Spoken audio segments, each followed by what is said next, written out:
और आज हम बात कर रहे हैं जगन्नाथपुरी में होने वाली रथ यात्रा के दौरान भगवान जगन्नाथ के जो दर्शन होते हैं वो भक्तों के लिए कब से कब तक बंद रहते हैं, इसकी संपूर्ण जानकारी के बारे में। 16 जुलाई को भगवान जगन्नाथ जी की रथ यात्रा है। रथ यात्रा पर भगवान जब निकलते हैं तो 7 दिनों की ये रथ यात्रा होती है। रथ यात्रा से वहां पहुंचने के बाद भगवान जगन्नाथ अपनी मौसी माँ के घर पर रुकते हैं। फिर उसके बाद में 7 दिनों बाद जो रथ यात्रा जैसी गई थी वैसे ही रथ यात्रा में भगवान सवार होकर पूरे धूमधाम से वापस आते हैं और वापस आने के बाद मंदिर में फिर से पुनः विराजमान होते हैं और उसके बाद आपको सामान्य तौर पर भगवान जगन्नाथ जी के दर्शन होना शुरू हो जाते हैं। जगन्नाथ दोस्तों, तो अगर आप भी पूरी जगन्नाथपुरी दर्शन के लिए जा रहे हैं तो ये वीडियो जरूर देखें, क्योंकि जगन्नाथ भगवान के दर्शन अगले 1 महीने के लिए बंद रहेंगे। जी हाँ, लगभग 1 महीने का ड्यूरेशन होता है जिसमें भगवान जगन्नाथ के दर्शन आपको जगन्नाथपुरी के मंदिर के अंदर नहीं होते हैं। और उसका क्या कारण होता है, आइए इस वीडियो के माध्यम से हम जानेंगे।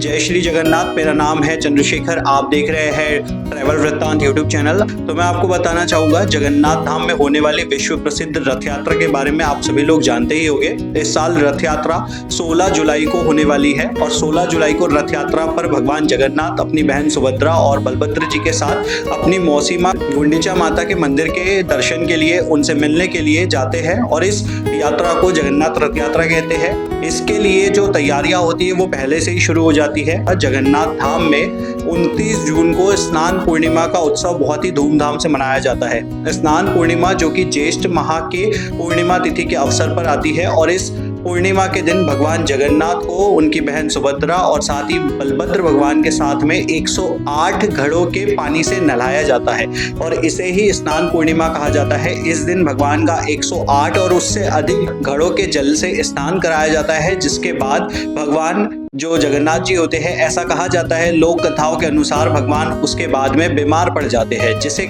अनवासरा कहते हैं, अनासार कहते हैं। और इस ड्यूरेशन में भगवान जगन्नाथ जी की जो उपचार है वो किया जाता है। जैसे वहां पर भगवान जगन्नाथ जी का मंदिर के अंदर एक अनासार कक्ष होता है, वहां पर 15 दिनों तक भगवान का उपचार किया जाता है। तो स्नान पूर्णिमा के बाद भगवान जगन्नाथ जी के जो दर्शन है वो जगन्नाथपुरी के मंदिर के अंदर बंद हो जाते हैं, जो कि आपको इस वर्ष 2026 में 30 जून से लेकर 14 जुलाई तक, जी हाँ 30 जून से लेकर 14 जुलाई तक भगवान जगन्नाथ जी के दर्शन मंदिर के अंदर आपको नहीं हो पाएंगे अगर आप जगन्नाथपुरी धाम जा रहे हैं तो।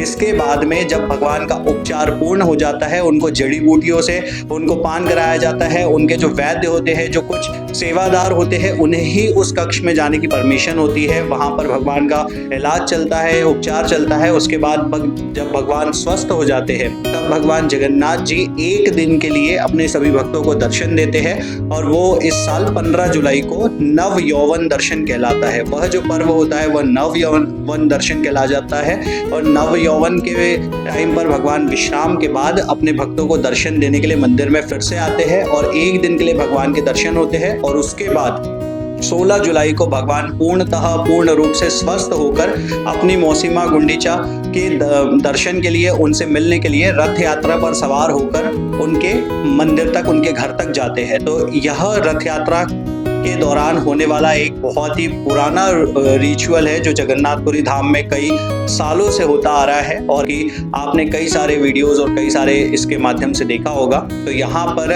16 जुलाई को भगवान जगन्नाथ जी की रथ यात्रा है। रथ यात्रा पर भगवान जब निकलते हैं तो 7 दिनों की ये रथ यात्रा होती है। रथ यात्रा से वहां पहुंचने के बाद भगवान जगन्नाथ अपनी मौसी माँ के घर पर रुकते हैं। फिर उसके बाद में 7 दिनों बाद जो रथ यात्रा जैसी गई थी वैसे ही रथ यात्रा में भगवान सवार होकर पूरे धूमधाम से वापस आते हैं और वापस आने के बाद मंदिर में फिर से पुनः विराजमान होते हैं और उसके बाद आपको सामान्य तौर पर भगवान जगन्नाथ जी के दर्शन होना शुरू हो जाते हैं। तो अगर इस साल आप जगन्नाथपुरी धाम जाने की योजना बना रहे हैं, आप जाने का सोच रहे हैं, तो अगर आप रथ यात्रा में नहीं जा रहे हैं लेकिन केवल दर्शन के लिए जाना चाहते हैं तो इसके लिए आपको 29 जून से लेकर 27 जुलाई तक ये जो आयोजन है, ये पूरा आयोजन 29 जून से 27 जुलाई तक चलेगा। तो आप इस बात का विशेष ध्यान रखें, 29 जून से 27 जुलाई के बीच में आपको भगवान जगन्नाथ के दर्शन मंदिर के अंदर नहीं होंगे। आप अगर चाहे तो पुरी के जो गुंडिचा माता मंदिर है वहां पर आपको रथ यात्रा के दौरान दर्शन हो सकते हैं, लेकिन उसके बाद ही आपको दर्शन होते हैं। तो आप इस बात का ध्यान रखें, और अगर आप भी जा रहे हैं तो अपनी योजना इसके अनुसार ही बनाएं ताकि आपको किसी प्रकार की असुविधा ना हो। जय श्री महाकाल, जय जगन्नाथ।